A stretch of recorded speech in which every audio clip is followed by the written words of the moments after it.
তো বন্ধুরা, এই বর্ষার সন্ধ্যায় গরম গরম চপ দিয়ে মুড়ি খেতে কাদের না ভালো লাগে। তো আজকে আমি তোমাদেরকে বানিয়ে দেখাবো হচ্ছে সুস্বাদু সোয়াবিনের চপ।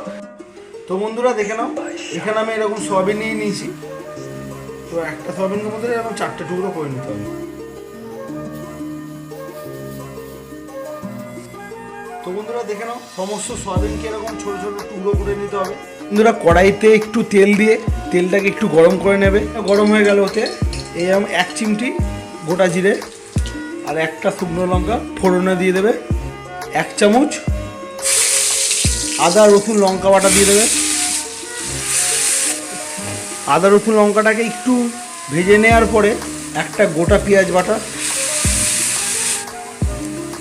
যেরকম ঝাল খাবে সেই অনুযায়ী একটু লঙ্কা গুঁড়ো, 1/2 চামচ ধনে গুঁড়ো, 1/2 চামচ জিরে গুঁড়ো, 1/2 চামচ গোলমরিচ গুঁড়ো নেড়ে নেবে। বন্ধুরা মশলাটা যখন যদি একটু এরকম লেগে লেগে যায় মনে হয়, হালকা একটু মশলা ধোয়া জল অ্যাড করতে পারো, কিছু টমেটো কুচি, স্বাদ অনুযায়ী লবণ, সমস্ত কুচনো সোয়াবিনগুলো অ্যাড করে দেবে। সমস্ত জল যখন শুকিয়ে যাবে ঠিক তখন কিছু ম্যাশ করে রাখা আলু সিদ্ধ দিয়ে দেবে, মিশিয়ে নেবে। পুরো এই মন্ডটার সাথে ভালো করে মিশিয়ে নিতে হবে। তো বন্ধুরা সমস্ত মশলাটা মিশে যাওয়ার পরে নামানোর আগে ওপর থেকে একটু কাঁচা ধনে পাতা দিয়ে ভালো করে মিশিয়ে নেবে। যেখানে বানিয়ে রাখবে এই চপের মন্ডটাকে, তো তার উপরে একটু বেসন এরকম ছিটিয়ে দেবে যাতে তলাতে লেগে না যায়। হাতে একটু তেল নিয়ে ভালো করে এরকম লাগিয়ে নেবে। নেওয়ার পর এখান থেকে একটা টুকরো এরকম কেটে নিয়ে এরকম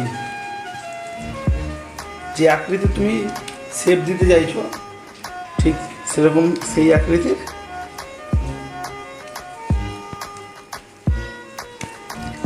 করে একটা করে এরকম রেখে দেবে।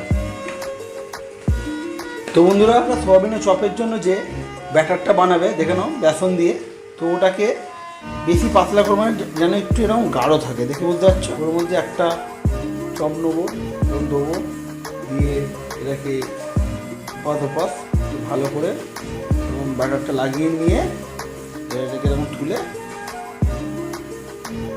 তেল একদম ছাঁকা করে নিয়ে একটু আস্তে করে এরকম দিয়ে দেবে।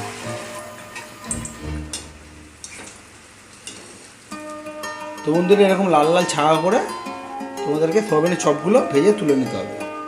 তো বন্ধুরা দুর্দান্ত সোয়াবিনের চপ রেডি হয়ে গেছে। তো ওপর থেকে একটু বিট নুন ছড়িয়ে দেবো। ও হো ভেতরটা জাস্ট দেখো, দেখি বুঝতে পারছো সোয়াবিন পুরো বেরিয়ে আসছে। তো ওপরটা যেরকম খাস্তা, ভেতরটা ঠিক সেরকমই নরম।